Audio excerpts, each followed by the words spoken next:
be strong. Africa has to be respected. None of us can do better than the continent we come from. Be honest, my queen. A lot of the dilemmas that get sent in from my listeners talk about struggling to find a man who dates. Struggling to find what kind of? A big difference between the snow bunny and the African queen is the snow bunny will find a black man in progress. Black women are willing to hold it down for the man. I feel like we're always there supporting them. If anything, black women get the short end of the stick. If it ain't nappy, I ain't happy.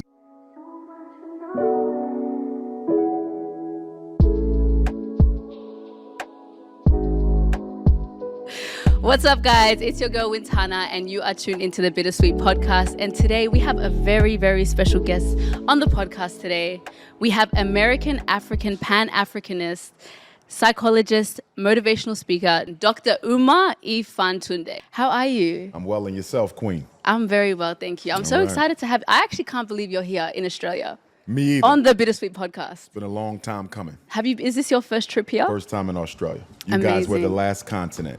I've done every other continent but you. How are you liking it? I love it. Yeah? I've had a great time so far. I landed in Sydney Thursday morning, didn't see any black people for about 5 hours. I was going to go back to the airport and go back to Philadelphia. Yeah. But then I flew to Melbourne and I started seeing African people. So I said, I guess this was not a CIA setup. Yeah, so Melbourne's the most that you've seen. Yes, in Yeah. Queensland yesterday we had a great program there as well, but not as many Africans. Yeah. Melbourne has been the New York City of Australia. Melbourne is definitely, and I think over the years, I don't think it would have been the same situation if it was a few years ago. Okay. Or I don't know if more people are flying into Melbourne, or we just have more of a culture we're creating more of a culture now as we grow up. Okay. So it's beautiful. We love that you're here. We love having you here. Glad to be here. I also want to give a big shout out to Magang, who is the founder and owner of By. Can you please help me with Al-Kabulan. By Al-Kabulan. Now, guys, I found out about this probably last year, that there is an African historical library here in Australia, here in Melbourne, and it's in the western suburbs in Footscray. So please check it out. I'm going to have all the links in the bios and the descriptions for you guys to donate, because it's an amazing initiative. It's something that we need. It is, very much so. So I wanted to get right into the topic with my topics today. I wanted to ask you, before we get into everything, if you can explain a little bit about Pan-Africanism. Pan-Africanism can be summed up in 3 basic principles. Number 1, all African people constitute a single human family. Whether you're in Ethiopia, Nigeria, South Africa, whether you're in Australia, Jamaica, Brazil, whether you're in Texas, New York, Toronto, whether you're in Paris, UK, or Ireland, we are one people. No matter what our religion is, no matter what our nationality is, no matter what language we speak, whether your hair is nappy like mine or more fine like yours, we are still one family, and we should identify as African first. So it's not just enough to know you're African, you must prioritize your Africanity. So you're never a Christian who happens to be an African, you're an African who happens to be a Christian. You're never a Muslim who happens to be an African. You're an African who happens to be a Muslim. And why? God made you African. Your family made you Christians. People leave the church every day. People leave the masjid every day. People renounce their Australian citizenship every day. People renounce their American citizenship every day. You can never renounce being African. God made you black. Being black, being African is the most divine. It is the most sacred group membership you have, and we should prioritize it. That's principle 1. Principle 2, as Africa goes, so goes all African people. If we wonder why in Australia we suffer racism, in America we suffer racism, in the UK, where I was last week, we suffer racism, in Ireland, where I'll be in January, we suffer racism. Why? Because we have not built up Africa to be strong enough to look out for her scattered black children wherever we may be in the world. The Honorable Marcus Messiah Garvey, the greatest Pan-Africanist of all, he said that a strong man is strong everywhere. So as I travel the world, as someone who's been almost just about everywhere, wherever I find Chinese, they're being respected. They're in a position of power. Wherever I find South Asian Indians, they're being respected. They're in a position of power. Wherever I find Anglo-Saxons or European Jews, they're being respected. They're in a position of power. And wherever African people are, even in Africa, We are disrespected and seldom in positions of power. If we want to be strong, if we want to be respected, Africa has to be strong. Africa has to be respected. None of us can do better than the continent we come from. Take care of the mother, and the mother will take care of her children. Principle number 3, self-determination. Everything that is to be done for African people must be done by African people. We build our organizations exclusively with black people. We fund our organizations exclusively with black money. We build our families exclusively with black women and black men. Everything must be all black everything. Self-determination. You don't see Jews begging Chinese to help them. You don't see Indians begging Arabs to help them. You don't see Anglo-Saxons begging Latinos to help them. And black people, African people, got to stop begging other people to help us do what we need to learn how to do for ourselves. Self-determination breeds self-respect. Can the two things coexist when you say religion and our race? So you know Absolutely. How you said, okay, so you know how you said you're black first. Yes. Can you be both first? You can't be both first because Why? Religion is an institution. Don't confuse religion with God. That's a big mistake people make. Yeah. Religion is an institution created by man to serve the needs of men. When the Arabs invaded North Africa and conquered our northern territory, they had no mandate from God to do that. When the Europeans took Christianity and used it to justify the transatlantic slave trade, they had no mandate from God to do that. So we have to recognize religion is an institution that is separate from the Almighty Creator. Religion purports to be about helping you build a relationship with the Almighty Creator, but there's no greater mistake you can ever make than to confuse a man-made institution with the Almighty God. Religion is religion. Yeah. God is God. Okay. And the two can coexist because as Pan-Africanists, we believe in freedom of religion. Marcus Garvey was a Christian. Yeah. El Hajj Malik El Shabazz Malcolm X was a Muslim. Yeah. So we believe in freedom of religion. I have no issue with your religion unless your deity looks like your enemy. So if you run around with a white Christ, we got a problem. Because as Pan-Africanists, we believe in self-determination. Jesus should look like me because I'm African. Not only should Jesus look like me because I'm African, Jesus was an African, and Jesus was born in a cave in Ethiopia. And it wasn't until the Nicene Council of 325 that Emperor Constantine changed that fact and said Jesus was born in a manger in Bethlehem. Prior to the Nicene Council of 325, the whole world knew that Jesus was a blue, black, purple African who was born in Ethiopia. The knowledge. Okay, I wanted to talk about quickly before I jump into the bulk of this episode. I wanted to talk about self-determination because I went to your lecture on Saturday and you spoke about how we shouldn't be taking money from the white man or these organizations, right? But I think a lot of the times we need to look at where we are positioned as black people, as a community, and we don't really have the privileges, especially let's talk about Australia. We haven't been here for as long as these other cultures have been here for. So we haven't established organizations or systems for ourselves right yet. So there are grants, there's funding, there's things that we need to accept to be able to build ourselves as a community. And I remember a woman asking you about that and you said the opposite. So can you talk about why you think that's not, like, why we shouldn't be doing that? Absolutely. Yeah. The hand that pays is the hand that rules. You can't show me any people in human history at any time, any color, on any continent who empowered themselves using the funding of the very government that oppresses and marginalizes them. It doesn't happen. Now, if you say, Dr. Umar, I'm getting funding from the Australian government to work with young girls, I'm not going to criticize that. I'm getting funding from the Australian government to reduce violence in our community. I'm not going to criticize that. I'm getting funding from an Australian business or bank or corporation to help the homeless women. I'm not going to criticize that.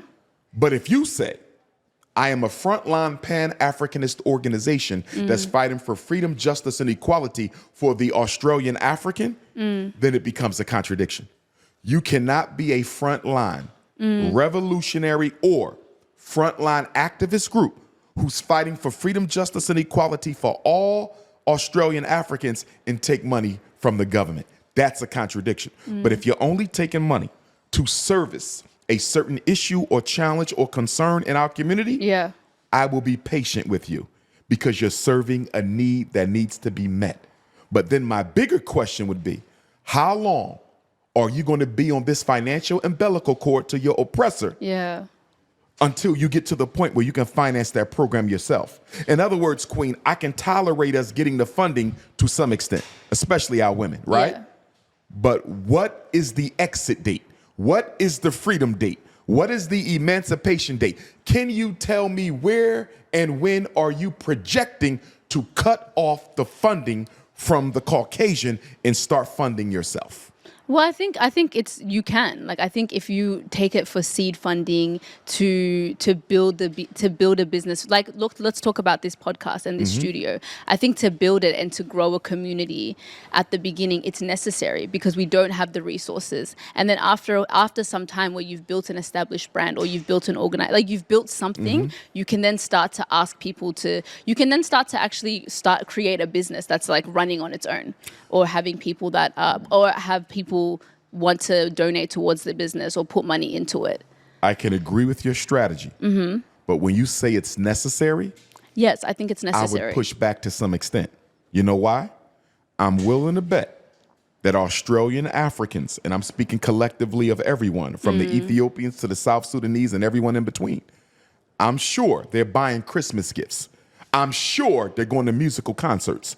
I'm sure they're going to nightclubs. I'm sure they're smoking marijuana and drinking. I'm sure they're buying Nikes and Christian Dior and Gucci and Louis Vuitton. I'm sure they're driving Mercedes and BMWs. So don't tell me it's necessary to take government funding, because if you have money to buy the things you want, you certainly have money to fund the things you need.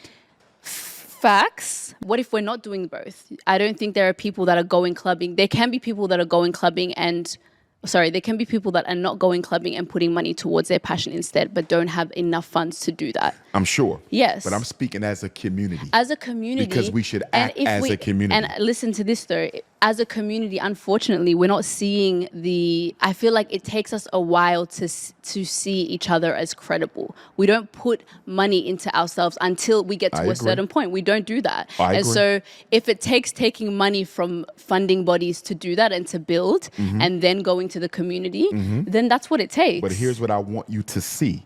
I want you to recognize that in your argument, when you say necessary, it's not necessary. It's because we don't prioritize what we need to be doing that it becomes necessary. In other words, if the Australian African community wanted to fund itself, we could. We choose not to. Yeah. And that's why you're getting the funding. So the funding from the government is a consequence of the fact that we're not prioritizing Black excellence. Yay?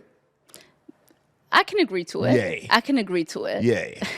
Let's move on. Let's move on to the bulk of this topic, because I know we don't have that much time. I wanted to talk to you about Black love. Yes. I feel like there is a war between Black men and Black women. I think that a lot of the dilemmas that get sent in from my listeners talk about, it's about women talking about struggling to find a man, struggling to date. Struggling to find what kind of man? To find a Black man. What kind of Black man? What do you mean, what kind of Black man? What kind of Black man? Struggling to find what kind of Black man? Okay, let's talk about it. Black men all in Australia. No. We have. So what kind of Black men are you struggling to find? Are you struggling to find a millionaire? Are you struggling to find somebody who's 6'3" with a six-pack stomach? No. Are you struggling to find someone who can finance a European expensive materialistic lifestyle? No. What kind of Black man are you struggling to find? Let's talk about the culture in Australia versus the culture in America. I don't think it is quite different. It is. No, it it's is. not. It is. I think now we're being more influenced. One of the biggest mistakes that I find in the diaspora is we swear we're so randomly different.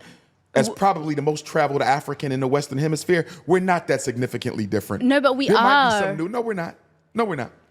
I don't think Black women. Okay, let's talk about it, because I'm getting dilemmas where women are talking about they're successful, they're in their careers, and they're looking for a decent guy. They're not asking. They're not asking for a man to earn triple the amount that he's earning. What is decent? Give me 3 criteria for decent. I'm a psychologist. You must define the term. Give me 3 criteria for decent. So he's emotionally intelligent. Emotionally intelligent. Okay. Assuming she is as well. Continue. He is a provider. So he's able to, or he has a decent job. They are on the same. What is a decent job? Define the term. He makes an amount that is in the same tax bracket as the woman.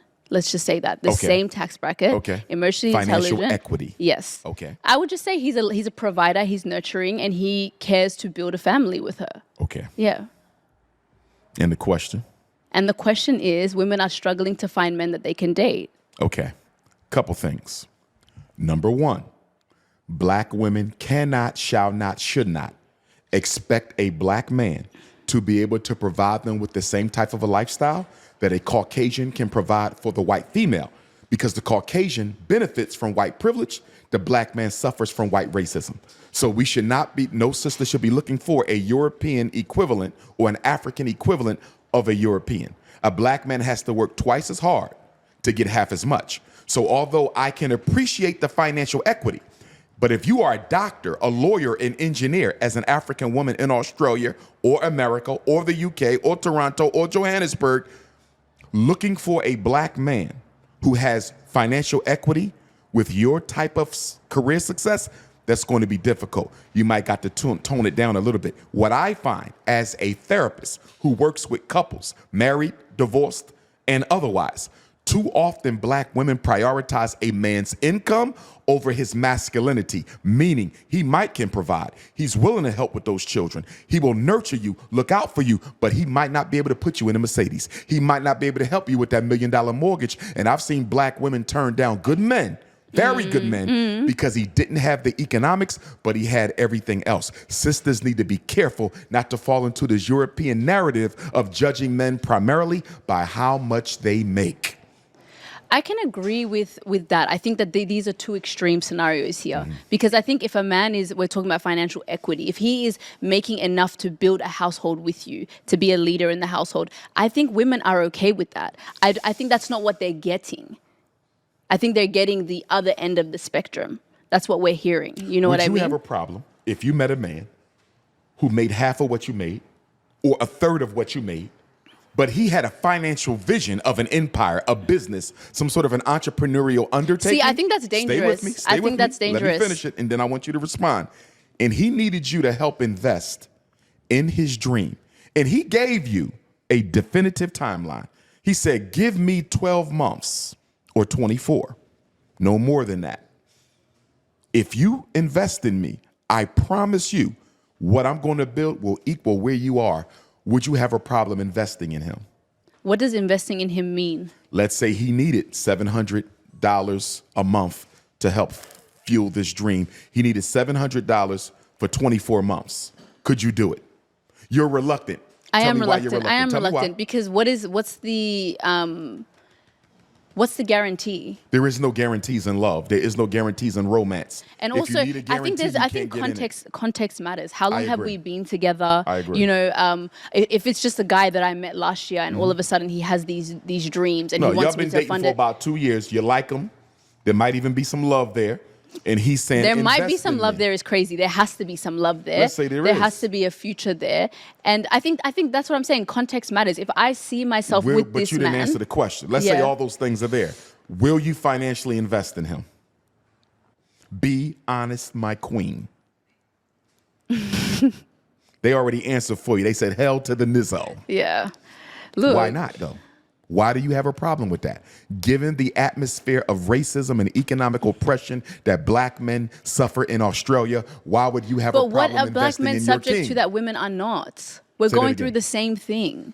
True, but it operates differently. The racism against black men is significantly more aggressive than the racism against black women. Now, I don't want to get into an oppression Olympics because I agree with you. We all suffer and we suffer together. But a man's primary responsibility is to be a provider. And we don't feel adequate as men when we can't provide. So your king, who you love, who you've been dating for 2 or 3 years, is saying, baby, invest in me for these 18 to 24 months. And I promise you I will cross that finish line. You're still reluctant. I'm reluctant. As my husband, if we were married and something like that happened, of course, I would be open to doing that. But would you be open to even marrying him if he was not the provider you needed him to be? He's saying, help me level up so I can become the person you want to marry. He's asking you to help him level up. I think. Let me tell you why you're reluctant. And I don't have a problem with your reluctance, but I want to explain something. Okay. And I want all my young sisters to hear me. A big difference between the snow bunny and the African queen is the snow bunny will find a black man in progress. She will find him on the job. She will find him on the university. And that snow bunny will see a black man with potential, and she will invest in him. She will help him level up. And then when the sister see him 5 years ago, 5 years later, he's a millionaire, and the sister say, look at that sellout. He went and got a white girl. But guess what? When he was looking for a sister to help him level up, to invest in him, none of them wanted it. You know why? Too many black women want a finished product. Black women have to, stay with me. Black women have to stop expecting men to be a finished product. It's harder on us. Help him level up. Stay with me. Help him level up and become what you need him to be. Because the big reason why these snow bunnies are running off with black men is they're meeting them when they have nothing, but they believe in their vision. And black women are waiting for him to cross the finish line. And by the time he crosses the finish line, the snow bunny done snatched him already. I disagree. And I think that I'm basing it on case studies. I've seen, I know black women. I'm friends with black women. You know, when I see the dating issues that happen, sorry, the mic. No, we good. Go ahead. We good. It's never that. It's never that they don't want to invest. It's actually the opposite. Black women are willing to be in relationships with men that are still leveling up, that are still working their way up. And then yet you were reluctant. So why are they different from you? Well, maybe because I've been through that and now I'm not trying to do that right now. Do you know what I mean? I've been through a relationship where I have supported someone and it went really badly for me. You know what I mean? So for me now, I don't need to coddle a man and be there. And I've worked my way up the same way. Investing in a man is not coddling. I don't think you need to invest. I don't think it's necessary in that way. Why is it only financial investment? Why is it only financial investment? Well, no, that's what he's asking for, because at the end of the day, you just said yourself, financial equity is a major concern for women. So it has to be financial equity or investment, because that's what a lot of women are looking for from their men. Y'all want economic parity, and I don't have a problem with y'all wanting economic parity. I'm simply saying, with the obstacles facing black men in Australia, the US, or any other white society, it comes with a lot of obstacles for us to get there, and it's unrealistic to expect me to be where you are when you are not considered the threat that I am. Sorry, I need to process this, because I think. Take a deep breath. Yeah. King Kong is here. I don't know. I disagree. I just think that black women are willing to hold it down for the man. I feel like we're always there supporting them. And I think that, if anything, black women get the short end of the stick. We don't get... A lot of times y'all do. We do. So and how I'll are give you 3 short sticks that y'all tend to get. Number 1, black men need to stop telling y'all they're monogamous if they're polygynous. Too many black women are being manipulated into plural relationships that they didn't sign up with because of disingenuous men. Okay? I'm going to have 2 wives. Dr. Umar going to have 2 queens. If you don't like it, don't flirt with me. Leave it there. But I'm going to have 2. I'm going to be honest, right? Men have to stop manipulating women who looking for monogamy into polygamy. It's not right. You got a wife over here. You got a baby mama over here. You should have been honest up front. That's number 1.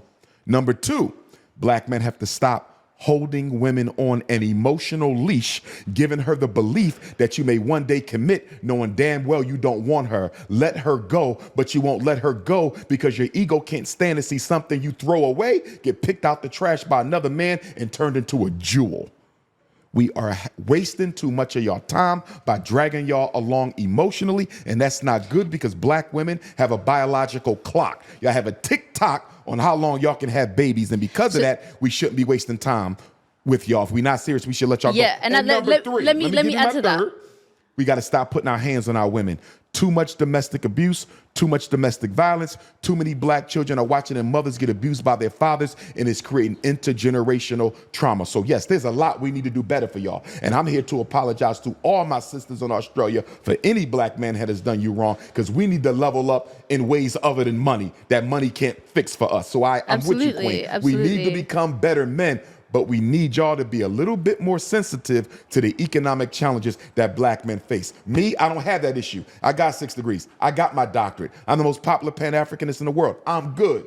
But a lot of my brothers ain't where I'm at. You understand? And I need my women to understand that not every black man is going to be where Dr. Umar is. And it ain't because he was lazy, and it's not because he was intelligent. I had my father in my home. You understand? And because of that, the white power structure dealt with me differently because my father was there. I saw how I was given programs other black boys were not given because their father were not there. Children I went to elementary and middle school with, day in prison, day in the cemetery, not because they was less intelligent than me, but because my father was there, they dealt with me differently. So I wasn't better than them. I was given opportunities they were not given. Yeah, let's talk about how we can create, because I know that we're talking about the divide. We're talking about black women, black men, why they don't get along, why they're not coming together. How can we start to create an understanding between the two of us? Number one. Yeah. Too often when we get into relationships, we're looking for an emotional slave and a psychological cheerleader. We're not looking for a partner. Too often I see women who are looking for men who will just obey and do as I say. I see men who are looking for women who will just obey and do as I say.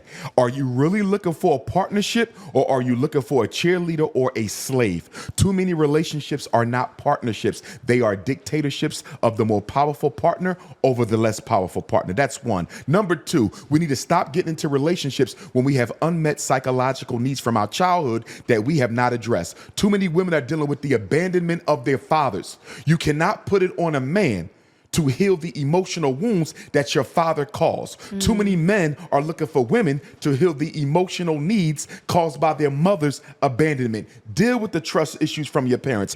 Deal with the abandonment issues from your parents. Deal with the lack of ability issues from your parents. It is not your partner's job to heal you psychologically. And so what we often end up doing is getting into relationships with emotionally unavailable people. And the reason they're emotionally unavailable is they're too consumed with their own issues that they should have dealt with before I came into your life. You see that? Yeah. We got to do a better job of screening people, because in Australia, you got emotional vampires, unhealthy women who look healthy, unhealthy men. I agree with that. You understand? I agree who with look that. healthy. And jump into relationships too quickly. Like we'll leave one and then we'll go into another before we heal. I do agree with that. And I do think that there's a lack of understanding from both sides. And all we're doing is everybody's just very loud. But I think that if there was some sort of there are so many points I wanted to go into with what you were saying, but I just feel like we can meet at a middle ground. I agree. It's just, I agree. There's just a lot of noise. And I don't think we study each other's values I don't think so. enough. Yeah. Let me give you an example. We meet, hypothetically, right? We meet. You're a psychologist, I'm a psychologist. You're a Pan-Africanist, I'm a Pan-Africanist. You're a Leo, I'm a Leo. But guess what? You believe in saving money, I believe in spending it. Guess what? I want to have a big family, you don't plan on having no kids. Guess what? I have a close relationship with my mother, I spend every Sunday with her. You can't stand your mother. I want to save for retirement. You believe in spending all your money. You see that on the surface, we got everything in common. But when you go beneath and look at the values, it's completely different. We have to start studying our potential mates' values. And the other thing that we also need to do is we need to slow down on the sex. Women in particular. One of the things I don't like about African women today is they're trying to operate like males. You don't care. You just had sex with me. I don't care. I'm going to have sex with you. But there's a big difference there. Women are internal. Whoever y'all lay with, y'all pick up our spiritual DNA. I don't care if he's wearing a condom or not. A piece of me is in you forever. There's been research that shows sex changes your DNA. When I'm in you, I'm literally in you for the rest of your life. And women have to stop consuming all these toxic male energies because it affects the way y'all think. Your vagina is an extension of your unconscious. And the same thing happened for men. When we lay with women, we pick up a piece of you. You always carry a piece of everybody you ever laid with in your life. And I think that's a message that we need to spread to the men as well, because it's not just, it's not one way. A lot of us are serial monogamous. 100%. A lot of us are serial monogamous.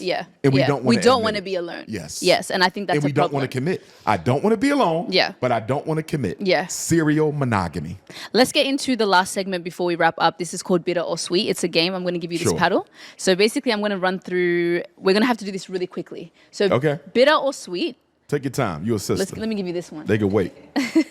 So bitter or sweet. Bitter meaning you disagree, and sweet meaning you agree. I'm going to give you some scenarios. First one is wigs and weaves. Bitter or sweet?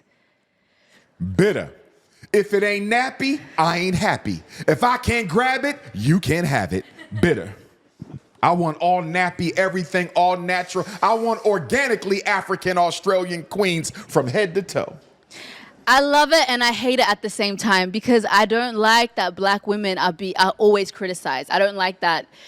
I get what you're saying. Let's empower our women. Let's do all those things. Yes. But then also we need to be mindful that, I feel like black women are always they're always the topic of conversation. Our attitude, our hair, you can't do this, you can't wear this, I agree. you can't. And I don't like that. I agree. And I think that you saying that who date women with wigs and weaves have no business criticizing them for having wigs and weaves. And then when you had your talk, I remember you said the same thing. You spoke about weaves. The way that the men felt, they rose and they were clapping. And I just feel like it doesn't come from a place of... it comes from... If you date women with processed hair, you have no business criticizing them. I only date natural hair queens. Okay, when I go on the first date, I'm going to grab your hair as hard as I can to make sure it don't come off. That's crazy. And if it come off, I'm walking out the restaurant. Black power. We want black power, brothers and sisters. All right.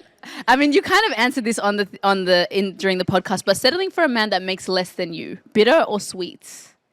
I think it is sweet because if a woman can settle for a man, and I don't want to say settle, accept a man who earns less than him, she's sending him a message that she is there for much more than his paycheck. That type of relationship is going to last a long time because he knows she's there to hold him down. Okay. And finally, black men and women casually dating people from another race. Absolutely no bunny hopping. No ice, no rice, no spice, no sand, no salsa. Let me say it again. No ice, no rice, no spice. Wait, let me say it with you. Salsa. What is it? No black ice? Men for black women for black men. I don't want to see no snow bunnies. I want honey bunnies. I want caramel bunnies. I want butter almond bunnies. I want walnut bunnies. I want guava bunnies. I want butterscotch bunnies. I want warm peanut butter bunnies. I want fudge bunnies. I don't want no snow bunnies. Damn. I'm here for it. I'm here for it. Black queens forever. Snow bunnies never. Thank you so much. Thank you, my queen. Dr. We got to do this again when I come back. We need to. Guys, thank you so much for tuning in. When Dr. Umar comes back. One love. There's a lot that we're going to get into because I know we were on a time crunch and there's so much that I want to get into with you. But thank you. I didn't know this was a relationships podcast. This was a relationship podcast. Because I would have told McGang to give us the time. But next time we'll be ready. Yeah, next time we need 2 hours. Because we don't talk about this enough. At all. So next time we'll be ready. Thank you guys so much for tuning into this week's episode. Just another shout out to McGang, who's the founder of Al Cabeline Library. If you live in Melbourne, Australia, make sure you support my young brother, McGang. Support all the African community. When I come back, we're going to be doing a lot of programs throughout Australia to bring the African family together. I don't care what nationality. I don't care what religion. I don't care what flag. I don't care what language. One Africa, one people, one family. Support the Al Cabeline Library. All right, guys, we'll be having all the links in the bios. Thank you so much for tuning in. Make sure you like, comment, subscribe, and I'll see you guys next week. Bye.